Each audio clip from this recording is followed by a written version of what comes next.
रांजली दमानियांकडून मंत्री धनंजय मुंडेंविरोधातील पुरावे अजितदादांकडे सुपूर्द. तात्काळ राजीनामा घेण्याची मागणी. उद्या मुख्यमंत्र्यांशी चर्चा केल्यानंतर अजित पवार पुढील निर्णय घेणार.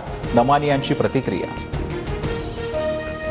धनंजय देशमुखांनी आंतरवाली सराटीतील उपोषणस्थळी घेतली मनोज जरांगेंची भेट. मसाजो ग्रामस्थांसह धनंजय देशमुख उद्या एक दिवसीय उपोषण करणार.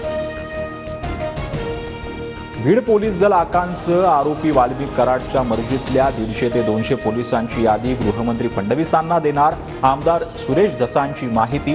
मराठवाड्याच्या बाहेर बदली करण्याची मागणी. आरोपी विष्णू चाटे वाल्मिक कराडच्या सर्वात जवळचा. विष्णू चाटेच्या नावावर 46 कोटींचं बिल उचलण्यात आलंय. सुरेश धसांचा मोठा आरोप. परळीत स्पेशल ऑडिट लावण्याची मागणी. स्थानिक स्वराज्य संस्थांच्या निवडणुकांबाबत उद्या सुनावणी. जस्टिस सूर्यकांत आणि कोटेश्वर सिंह यांच्या खंडपीठासमोर सुनावणी होणार. मनपा जिल्हा परिषद निवडणुकांबाबत निर्णय होणार का याकडे लक्ष.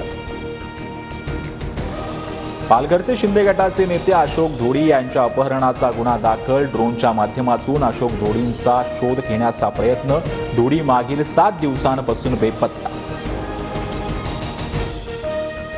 हॉटस्टार कार्यालयातील राड्यानंतर मनसेचे नेते अमोल खोपकरांसह 10 जणांविरुद्ध गुन्हा दाखल. क्रिकेट प्रेक्षेपणात मराठी समालोचन दाखवण्यासाठी केला होता राडा.